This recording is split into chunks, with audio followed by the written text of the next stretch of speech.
குடும்பஸ்தன் திரைப்படம் நேற்று திங்கக்கிழமை கூட ஒரு சூப்பரான கலெக்ஷன் எடுத்திருக்கு. இந்த 4 நாளில் இந்த படம் எவ்வளோ வசூல், தமிழ்நாட்டில் எவ்வளோ, உலகம் முழுக்க எவ்வளோ, இதை தாண்டி இந்த படம் எவ்வளோ தியேட்ரிக்கல் ரைட்ஸ் போயிருக்கு, எவ்வளோ ஷேர் வந்திருக்கு, இதுவரையும் எவ்வளோ ரெக்கவர் ஆகிருக்கு அப்படிங்கிறத நம்ம பார்ப்போம். இது இல்லாமல் பாட்டில் ராதா, மிஸ்டர் ஹவுஸ் கீப்பிங், வல்லான் அப்படிங்கிற தமிழ் படங்களோட வசூல், அந்த படங்களோட ஷேர் டீட்டெயில்ஸ், அப்புறம் மம்முட்டி அவர்களோட டாமினிக், அப்புறம் தெலுங்கில் வந்து சங்கராந்திக்கு வஸ்துனம், டாக்கு மகாராஜ், இன்னும் சில படங்களோட வசூல், ஸ்கை ஃபோர்ஸ் நேற்றுமே ஒரு நல்ல வசூல் எடுத்திருக்கு, எவ்வளோ அப்படிங்கிறதையும் பார்ப்போம்.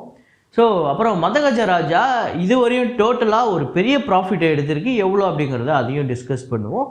இது இல்லாமல் நம்ம சேனலில் நிறையா முறை கேட்ட ஒரு படத்தோட வசூல் புலிமுருகன், அந்த படத்தோட பட்ஜெட் என்ன, வசூல் என்ன, ஷேர் என்ன அப்படிங்கிறத பார்ப்போம். ஸோ வாங்க வீடியோக்குள்ளே போகலாம்.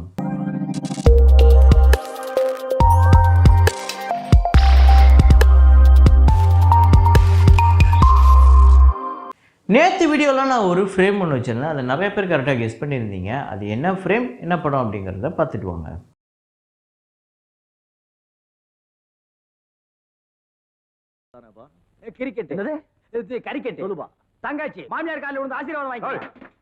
ஆமாங்க, மிஸ்டர் பாரத் தான். அதில் வந்து சூப்பர் ஸ்டார் ரஜினிகாந்தும் கவுண்டமணியும் 2 பேரும் மாறு வேஷத்தில் போவாங்க.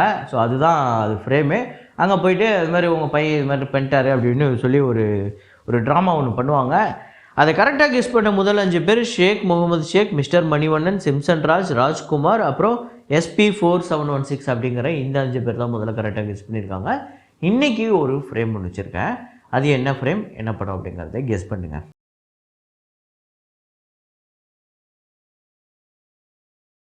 எமர்ஜென்சி திரைப்படத்தோட டே 11 கலெக்ஷன் இந்தியாவில் 25 லட்சம், வேர்ல்டு வைடு 28 லட்சம்.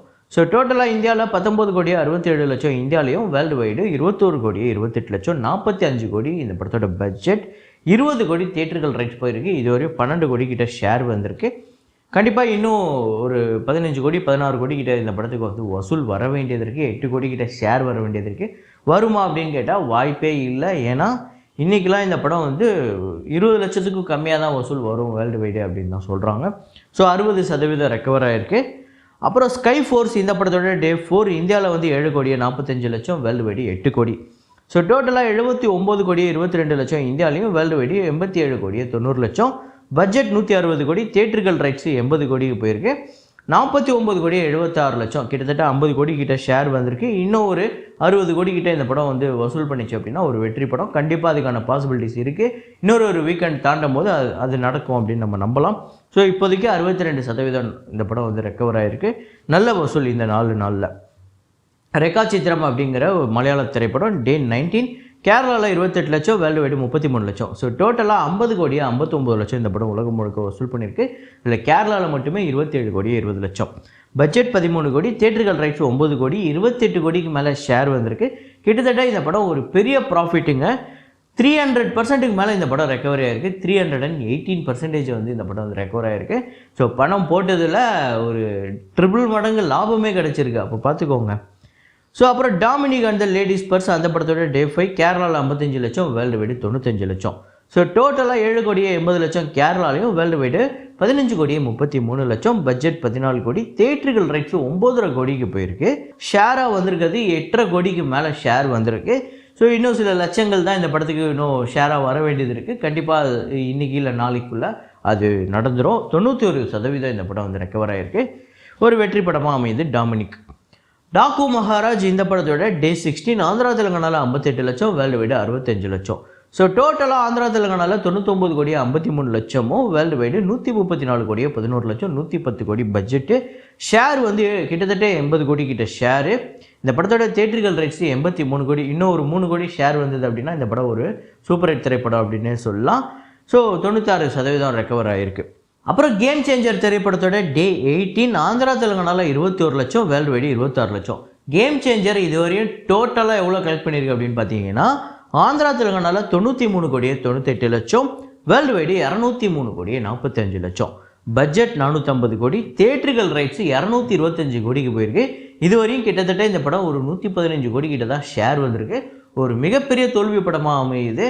ரீசெண்ட் டைமில் ஒரு பெரிய டிசாஸ்டராக இந்த படம் வந்து அமைஞ்சிருக்கு. 2025 பிக்கெஸ்ட் டிசாஸ்டர் அப்படின்னு நம்ம கேம் சேஞ்சரை சொல்லலாம். அடுத்ததாக சங்கராந்திக்கு வஸ்துனம் இந்த படத்தோட டே 14 ஆந்திரா தெலுங்கானாவில் 2,95,00,000 வேர்ல்டு வைடு 4 கோடி. ஸோ டோட்டலாக 167 கோடி 51 லட்சம் ஆந்திரா தெலுங்கானாலையும் வேர்ல்டு வைடு 219 கோடி 30 லட்சம். பட்ஜெட் 80 கோடி. தேட்டர்கள் ரைட்ஸ் 43 கோடி 50 லட்சத்துக்கு போயிருக்கு. 130 கோடிக்கு மேலே இந்த படத்துக்கு ஷேர் வந்திருக்கு. கிட்டத்தட்ட இந்த படமே ஒரு 300% வந்து ரெக்கவர் ஆகிருக்கு. 300% இந்த படமே வந்து ரெக்கவர் ஆகிருக்கு. ஓவராலாக பார்த்திங்க அப்படின்னா 85 கோடிக்கு மேலே இந்த படத்துக்கு டிஸ்ட்ரிபியூட்டர் ப்ராஃபிட் மட்டுமே கிடச்சிருக்கும் ஓவராலாக வேர்ல்டு வைடு.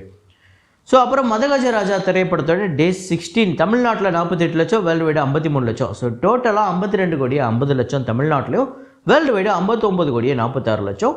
20 கோடி பட்ஜெட். தேட்டர்கள் ரைட்ஸு 12.5 கோடிக்கு போயிருக்கு. ஆல்ரெடி இந்த படம் டபுள் மடங்குக்கு மேலே ப்ராஃபிட் எடுத்துருக்குங்க. 32 கோடிக்கு மேலே இந்த படத்துக்கு ஷேர் கிடச்சிருக்கு. கிட்டத்தட்ட 20 கோடி கிட்டே இந்த படத்துக்கு வந்து டிஸ்ட்ரிபியூட்டர் ப்ராஃபிட் கிடச்சிருக்கு அப்படின்னு சொல்கிறாங்க. ஸோ 250% மேலே இந்த படம் வந்து ரெக்கவர் ஆகிருக்கு. அப்புறம் வல்லான் அப்படிங்கிற சுந்தர்சி அவர்களோட திரைப்படம் டே 4 தமிழ்நாட்டில் 4 லட்சம் வேர்ல்டு வைடு 5 லட்சம். ஸோ டோட்டலாக 25 லட்சம் தமிழ்நாட்டிலையும் 29 லட்சம் வேர்ல்டு வைடு. 4 கோடி பட்ஜெட் இந்த படத்துக்கு. ஸோ 15 லட்சம் தான் இது வரையும் ஷேர் வந்திருக்கு. கிட்டத்தட்ட ஒரு 16 லட்சம்னு வைங்களேன். ஸோ 1.5 கோடி இந்த படம் தேட்டர்கள் ரைட்ஸ் போயிருக்கு. இன்னும் இந்த படம் ஒரு பெரிய வசூல் எடுக்கணும். இதுவரையும் 10% தான் இந்த படம் வந்து ரெக்கவர் ஆகிருக்கு. ஆக்சுவலாக இந்த படம் டேபிளாகவே லாஸ் தான். டேபிளாகவே ரொம்ப கம்மியான விலைக்கு தான் கொடுத்துருக்காங்க. அதுலேயுமே இந்த படம் ஒரு பெரிய லாஸாக தான் இருக்குது. அப்புறம் பாட்டில் ராஜா அந்த படத்தோட டே 4 தமிழ்நாட்டில் 6 லட்சம் வேர்ல்டு வைடு 7 லட்சம். ஸோ டோட்டலாக 49 லட்சம் தமிழ்நாட்டிலையும் வேர்ல்டு வைடு 53 லட்சம். பட்ஜெட் 5 கோடி. தேட்டர்கள் ரைட்ஸு 1 கோடி 65 லட்சத்துக்கு போயிருக்கு. கிட்டத்தட்ட 29 லட்சம் இந்த படத்துக்கு ஷேரு. ஸோ இந்த படம் வந்து ஒரு 17% தான் வந்து ரெக்கவர் ஆகிருக்கு. இந்த படமும் பெருசாக பூம் ஆகலை. நல்லா இருக்குன்னு படம் வந்திருந்தாலுமே பெருசாக பூம் ஆகலை. ஸோ அதுக்கடுத்ததான் மிஸ்டர் ஹவுஸ் கீப்பிங் டே 4 கலெக்ஷன் எவ்வளோ, அப்புறம் எவ்வளோ ஷேர் வந்திருக்கு பார்ப்போம். தமிழ்நாட்டில் 10 லட்சம் வேர்ல்டு வைடு 11 லட்சம் 4வது நாள். ஸோ டோட்டலாக 4 நாள் கலெக்ஷன் இந்த படம் தமிழ்நாட்டில் 61 லட்சமோ வேர்ல்டு வைடு 66 லட்சம். பட்ஜெட் 3.5 கோடி. தேட்டர்கள் ரைட்ஸு 1 கோடியே 10 லட்சத்துக்கு போயிருக்கு. ஷேர் பார்த்திங்க அப்படின்னா 36 லட்சம். ஸோ இந்த படம் ஒரு 32% கிட்ட வந்து ரெக்கவர் ஆகிருக்கு. ஆக்சுவலாக இந்த பாட்டில் ராஜா வல்லானை கம்பேர் பண்ணும்போது இது ஓகே அப்படிங்கிறது தான் நம்மளால் சொல்ல முடியும். ஆனால் இதுவுமே தோல்வி படமாக தான் அமையுது. ஆனாலும் படம் நல்லா இருக்குன்னு நிறைய பேரால் சொல்லப்பட்ட ஒரு படம். குடும்பஸ்தன் டே 4 ஆக்சுவலாக ஒரு நல்ல வசூல் எடுத்திருக்குங்க. தமிழ்நாட்டில் 1 கோடியே 28 லட்சம் வேர்ல்டு வைடு 1 கோடியே 37 லட்சம். ஸோ டோட்டலாக தமிழ்நாட்டில் 8 கோடியே 22 லட்சமும் வேர்ல்டு வைடு 8 கோடியே 79 லட்சம். பட்ஜெட் 9 கோடி. தேட்டர்கள் ரைட்ஸு 5 கோடிக்கு போயிருக்கு. கிட்டத்தட்ட ஷேருமே 4 கோடியே 80 லட்சம் கிட்ட வந்திருக்கு. இன்னும் ஒரு 20-25 லட்சம் ஷேர் வந்தாலே இந்த படம் 100% வந்து ரெக்கவர் ஆகுது. ஸோ 96% இந்த படம் வந்து ரெக்கவர் ஆகிருக்கு வெறும் 4 நாளில். இப்போ நான் பேசிகிட்டு இருக்கேன் இந்த நேரத்தில் இந்த படம் ப்ராஃபிட் ஜோனுக்குள்ளே போயிடும். அதே நேரத்தில் ஒரு சின்ன படம் ரொம்ப நாள் கழித்து ப்ராஃபிட் ஜோனையும் போய் பெரிய ப்ராஃபிட்டும் எடுக்க போது இந்த படம் இன்றைக்கி நாளையோட முடிய போகிறதில்ல. கண்டிப்பாக 6ஆம் தேதி வரையும் இந்த படம் தான் போகும் அப்படின்னு சொல்லப்படுது. ஸோ குடும்பஸ்தன் திரைப்படம் ஃபைனலாக எவ்வளோ கலெக்ட் பண்ணணும்னு நீங்கள் நினைக்கிறீங்க அப்படிங்கிறத கமெண்ட்டில் போடுங்க. அடுத்ததாக புலிமுருகன் படத்தோட வசூலை இப்போ பார்க்க போகிறோம். புலிமுருகன் வசூல் ரீதியாக ஒரு மிகப்பெரிய இண்டஸ்ட்ரி ஹிட்டு. அதாவது மலையாள இண்டஸ்ட்ரியோட முதல் 100 crore கிராஸ் மூவி அப்படின்னு இதை சொல்லலாம். 100 கோடிக்கு மேலே வசூலை வாரி போச்சு. இண்டஸ்ட்ரி ஹிட்டாக மாறிச்சு இந்த படம். அதை தாண்டி இதுவரையும் வேறு எந்த ஒரு திரைப்படமே செய்யாத அளவுக்கு ஒரு புதிய சாதனையை இந்த படம் செஞ்சுருக்கு. என்னென்னா அதுவரையும் எந்த ஒரு இந்திய திரைப்படமும் ஒரு ஸ்டண்ட் கோரியோகிராஃபிக்காக நேஷ்னல் அவார்டு கிடைச்சதே கிடையாது. பீட்டர் ஹெய்னுக்கு அது கிடைச்சிது. ஸோ அதை தாண்டி இந்த படம் வசூல் ரீதியாக எப்படி பர்ஃபார்ம் பண்ணியிருக்கு அப்படின்னு பார்த்தீங்கன்னா தமிழ்நாட்டில் 4.5 கோடி, ஆந்திரா தெலுங்கானாவில் 10 கோடியே 75 லட்சம், கர்நாடகாவில் 2 கோடியே 65 லட்சம், கேரளாவில் 80 கோடி, ரெஸ்ட் ஆஃப் இந்தியாவில் 2 கோடியே 25 லட்சம், ஓவர்சீஸில் 40 கோடி, வேர்ல்டு வைடு 140 கோடியே 15 லட்சம் இந்த படம் வந்து வசூல் பண்ணியிருக்குங்க. பட்ஜெட் 25 கோடி. தேட்டர்கள் ரைட்ஸு கிட்டத்தட்ட இப்போ 15 கோடி கிட்ட தான் போயிருக்கு. 76 கோடிக்கு மேலே இந்த படத்துக்கு ஷேர் கிடச்சிருக்கு. ஒரு மிகப்பெரிய பிளாக் பஸ்டர், மிகப்பெரிய இண்டஸ்ட்ரி. இந்த படம் நீங்கள் எத்தனை முறை பார்த்துட்டீங்க அப்படிங்கிறத கமெண்ட்டில் போடுங்க. இந்த படத்தில் ஆக்சுவலாக ஃபைட் சீக்வன்ஸ்லாம் அவ்வளோ சூப்பராக இருக்கும். பார்க்கல அப்படின்னா மிஸ் பண்ணாமல் பாருங்கள். ஸோ இதே மாதிரி ஒரு வீடியோவில் இதே மாதிரி கலெக்ஷன் ரிப்போர்ட்டில் மீண்டும் நான் உங்களை சந்திக்கிறேன். Signing off Rahman.